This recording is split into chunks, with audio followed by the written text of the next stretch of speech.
Todos sabemos lo que es la hormona llamada cortisol. Es una hormona a la que vos reconoces como que está asociada al estrés y que es dañina cuando aumenta de manera crónica. El problema es realmente entendés cómo funciona y realmente entendés la implicancia de que esta hormona esté elevada de manera rutinaria en tu vida cotidiana. Bueno, hoy vas a verlo y vas a entender cómo funcionan los diferentes mecanismos que tiene esta hormona para generar daño en tu cuerpo y cuáles son las herramientas que vos puedes utilizar para bajarla de manera natural.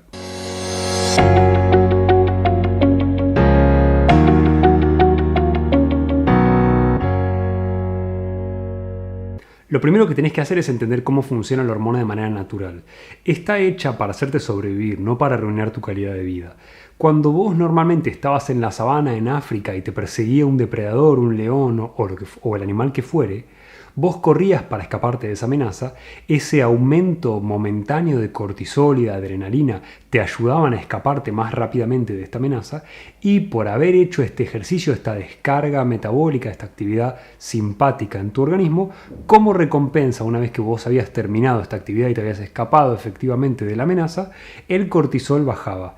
El problema es que hoy en tu vida cotidiana vos te encontrás con situaciones que te aumentan el cortisol de manera no natural, como por ejemplo vos te peleas con un colega en la oficina o tenés algún inconveniente con tu mujer, y lo que termina sucediendo es que elevás los valores de cortisol que vos tenés en sangre y los mantenés elevados durante un plazo de tiempo largo porque no haces ningún tipo de ejercicio. Entonces te encontrás 10 horas adelante de una computadora trabajando después con valores elevadísimos en sangre que son los que obviamente van a llevar a que vos hagas daño crónico a medida que pasa el tiempo, siempre manejando estos valores elevados de cortisol en sangre. Entonces, ¿cómo se manifiesta esto en tu organismo? El cortisol a corto plazo tiene beneficios en su aumento. Si no entendés cuáles son los beneficios, te voy a dejar el link en la descripción para el video de Wim Hof y que puedas ver cómo puede beneficiarse tu cuerpo de aumentar por un breve periodo de tiempo la cantidad de cortisol que vos tenés en sangre a través de hacer un método de entrenamiento específico. El problema es que la gente lo tiene elevado de manera crónica, en un largo periodo de tiempo. Y esto obviamente va a generar daños en tu cuerpo. En primer lugar, lo que va a hacer es disminuir cuando está aumentado de manera crónica tu sistema inmune, la capacidad de respuesta de tu sistema inmune.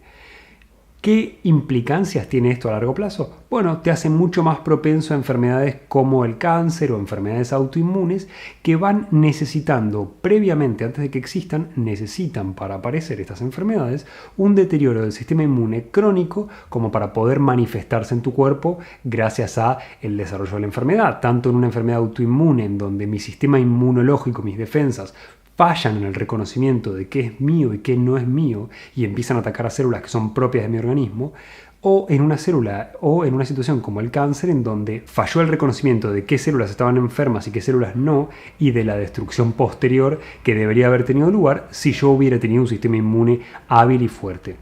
¿Cómo puedo ver esto en mi organismo y cómo puedo evaluar síntomas o características que tiene la dinámica de este aumento crónico de cortisol? El ejemplo típico son las situaciones de estrés que vos tuviste y que seguramente todas las personas que están viendo este video pueden reconocer en su experiencia. Tanto si rendiste algún examen importante cuando estabas estudiando una carrera universitaria, o si tuviste una situación de trabajo importante, o una situación muy conflictiva o traumática a nivel familiar o a nivel de relaciones interpersonales, te encontrás con un esquema que es el siguiente. Tenés un proceso que requiere alto nivel de estrés para ser atravesado. Una situación como puede ser un examen es típica para entender este ejemplo. ¿Por qué? Porque vos estás manejando altos niveles de ansiedad y altos niveles de cortisol en sangre hasta que vos rendís este examen. Una vez que terminás con el examen, te encontrás con una situación que todo el mundo que tuvo esta experiencia reconoce, que es que venías razonablemente bien sosteniendo tus síntomas, pero una vez que terminó el proceso de estrés, caes enfermo. Esto es un ejemplo clave de cómo funciona el estrés y el cortisol en tu organismo. ¿Por qué? Porque al suprimir el funcionamiento de tu sistema inmune, lo que hacen es inhibir los síntomas de inflamación y de enfermedad que vos estás generando, a pesar de que vos no sentís nada, tu cuerpo está gestando una enfermedad. El problema es que justamente como tenés alto nivel de cortisol en sangre, el cortisol es antiinflamatorio, vos decís, perfecto, no siento nada. En el momento en el que baja el estrés, tu sistema inmune aumenta y empiezan a aparecer los síntomas de esta gripe que estaba gestando o de esta enfermedad más grave que estaba gestando y que en general se da después de una situación de alto nivel de estrés, tanto si es traumática como si es un requerimiento profesional o estudiantil. Este es un ejemplo básico que sirve como para poner en manifiesto cómo funciona el estrés en tu organismo. Eso no significa que todo el estrés es malo. Existen dos tipos de estrés muy diferentes. Ambos conllevan un aumento del cortisol, pero el eustrés, que es el buen tipo de estrés, es un estrés al que vos reconoces como desafío, y esta es la diferencia está en tu percepción de este estrés.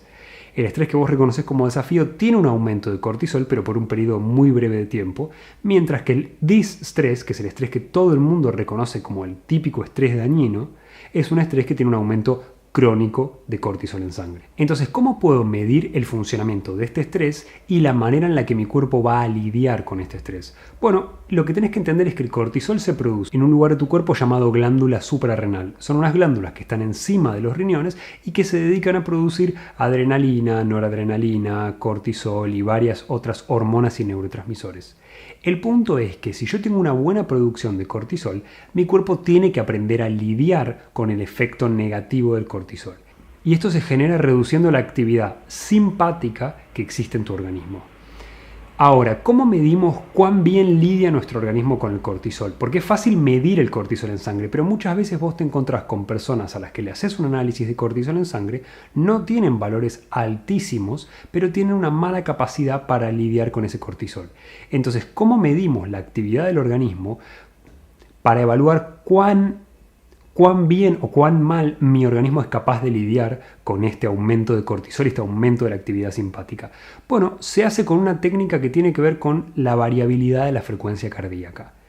La variabilidad de la frecuencia cardíaca es el plazo variable de tiempo que existe entre latido y latido, y lo sorprendente de esto es que mientras mejor funcione la capacidad de tu organismo de disminuir la actividad simpática y de aumentar la parasimpática, o sea, bajar el estrés, bajar la ansiedad y responder automáticamente a esto, aumentando lo que se llama la variabilidad de la frecuencia cardíaca, más capaz vas a ser no solo de lidiar con el estrés, sino de disminuir tus adicciones. Es tan importante este efecto a nivel de la variabilidad de la frecuencia cardíaca que hoy se usa en algunos centros de adicciones como parámetro para evaluar la chance que vos tenés de hacer una recaída y una vez que vos tratás de superar una adicción. La variabilidad de la frecuencia cardíaca se mide extremadamente fácil, es simplemente medir cuán variable es el tiempo que hay entre un latido y otro latido a nivel cardíaco. Obviamente, si vos nunca escuchaste esto y me decís, bueno, claramente tener algo que aumente la variabilidad de la frecuencia cardíaca va a ser bueno porque me va a ayudar a lidiar con el estrés en mi organismo, me vas a preguntar, bueno, ¿y cómo mejoro esta variabilidad de la frecuencia cardíaca? Y la respuesta es extremadamente simple. Además de todo esto, es muy importante el hecho de que la variabilidad de la frecuencia cardíaca, justamente por esta relación que tiene con la tendencia de bajar el estrés y de ser un parámetro de respuesta a ver cuántas chances tengo o no de tener una recaída en una adicción, va a ser un muy buen parámetro de cuán intensa o cuán capaz es tu fuerza de voluntad. ¿Cómo la mido y cómo la aumento? Lo mido muy fácil con un electrocardiograma y además lo puedo aumentar si hago procesos de respiración más lentos que obligan a mi cuerpo a aumentar la variabilidad de la frecuencia cardíaca. Lo que hago es inhalar durante 10 segundos y exhalar durante 10 segundos. Este proceso largo y continuo lo que hace es rápidamente aumentar la variabilidad de la frecuencia cardíaca en casi un 30%. Lo que estás haciendo es simplemente alargar los procesos normales, que serían de respiración, de inhalación y exhalación, a un plazo de 10 segundos cada uno. Eso solo ya aumenta 30% la variabilidad de la frecuencia cardíaca. Con lo cual ya tenés una ayuda extra cada vez que vos tengas una situación de baja fuerza de voluntad. Si es la primera vez que escuchás este concepto y entendiste que lo podés mejorar de una manera tan simple como esta, te invito a que te suscribas al canal si no estás suscrito ya, porque todas las semanas va a haber videos como este y a que le pongas me gusta al video. Ahora vamos a ver cuáles son las cosas que vos tenés que mejorar para bajar el impacto del cortisol en tu organismo y para bajar efectivamente los niveles de cortisol en sangre. El primer factor más importante que vos tenés para la reducción del estrés es aumentar tu calidad de sueño. La calidad de sueño es clave porque no estamos hablando de horas totales de sueño, estamos hablando de los niveles de profundidad, de descanso que tiene mi cuerpo durante el sueño. ¿Por qué? Porque si fuera una cuestión de horas de sueño, yo puedo simplemente tomar una medicación como un clonazepam, un Alplax, un Somit. Todas estas drogas lo que hacen es aumentar el tiempo que hay de fases específicas del sueño, pero no mejorar la calidad del sueño en sí. Siempre dan un sueño que es antinatural como producción. Si no sabes cómo mejorar la calidad de sueño, te voy a dejar el link en la descripción para el video sobre calidad de sueño, para que puedas ver pautas extremadamente simples que no requieren fuerza de voluntad para mejorarlo. El punto es el siguiente, que es cuando mejora la calidad de sueño, inmediatamente vemos una correlación con una reducción de los valores de cortisol en sangre, y esto es importantísimo para mantener a largo plazo valores elevados de hormona de crecimiento. Que si vos sabés o estuviste viendo mis videos hasta ahora, sabés que la hormona de crecimiento es clave para un buen envejecimiento y para el rejuvenecimiento de los tejidos. Ahora, obviamente, si te digo que es clave para el rejuvenecimiento de los tejidos y que va a aumentar mientras disminuye el cortisol, obviamente va a ser el segundo factor más importante que vos vas a tener para reducir el cortisol. ¿Cómo vas a aumentar la hormona de crecimiento? Bueno, la hormona de crecimiento tiene un montón de cosas que podés hacer para aumentarlas. En primer lugar, puedes hacer ejercicios de intervalos de alta intensidad. En segundo lugar, puedes hacer ejercicios de fuerza. En tercer lugar, puedes hacer ayuno intermitente. Todas estas cosas son cosas que tienen un montón de beneficios, aparte de los beneficios de la reducción de cortisol, pero conllevan a un aumento de los factores de crecimiento como la hormona de crecimiento y a una reducción de otros factores que también son de crecimiento, pero el crecimiento tumoral, como el IGF-1, que es un factor de crecimiento que está asociado a la insulina y que no es para nada beneficioso en valores altos a largo plazo. El tercer factor clave para la reducción del cortisol es la exposición al sol y la cantidad de vitamina D. Y esto es muy importante porque el orden real de esto es primero ingiero vitamina D y luego me expongo al sol. Uno de los errores más comunes a nivel conceptual para la gente es concebir que si yo me expongo al sol una buena cantidad no voy a tener valores de déficit de vitamina D. Y lamentablemente esto no sucede en ese orden. Existen varios tipos de vitamina D desde D1 hasta D4. Y la activación de la vitamina D para transformarla en la vitamina llamada D4 sucede de D3 a D4 gracias al sol. Pero si yo no tengo la materia prima, o sea, si yo no tengo buen valor de D3, que es la que medimos en general en sangre en un análisis, no voy a tener nada que activar al sol. El problema más básico con respecto a la vitamina D es que los valores nutricionales recomendados son cada vez mayores. ¿Qué quiero decir con cada vez mayores? Bueno, que inicialmente si vos ves una guía vieja de nutrición, te recomendaban unas 1000 unidades internacionales de vitamina D diarias. Sin embargo, los estudios más aceptados a nivel científico están hablando de unas 5000 unidades por día y hay nuevos estudios hechos en la Universidad de California que apuntan a entre 9400 y 9600 unidades internacionales de requerimiento diario en personas con algunas enfermedades. Esto es importante ¿por qué? Porque no es lo que consumimos normalmente cuando suplementamos vitamina D. Entonces no alcanza ni siquiera la suplementación normal, esa que vos tomás cada 15 días o cada mes en forma de ampolla, para normalizar los valores de vitamina D que vos se deberías estar manejando en un análisis de sangre. La otra complejidad de todo esto con respecto a lograr bajar el cortisol con respecto a la vitamina D es el factor que tiene que ver con la medición en sangre. ¿Por qué? Porque muchas obras sociales, por lo menos en nuestro país, por lo menos en Argentina, están permitiendo una sola medición anual. Esto es un problema grave porque si yo tengo un valor bajo en sangre a principio de año y empiezo a tomar vitamina D, no sé cuándo me excedí ni si llegué siquiera a los valores que yo debería normalmente llegar.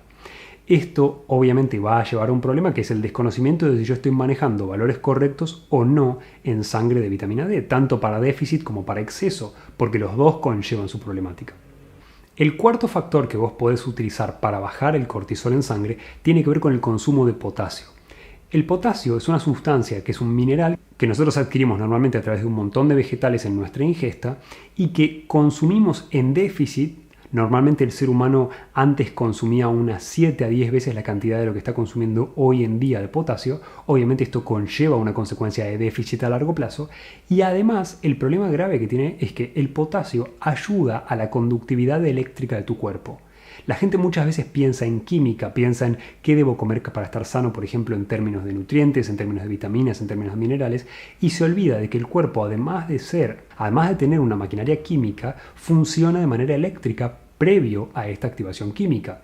Entonces el potasio es clave para un sector de tu cuerpo que se llama bombas, para un producto que existe en tus células que se llama bomba sodio-potasio y es clave para la producción de energía, para la producción de ATP.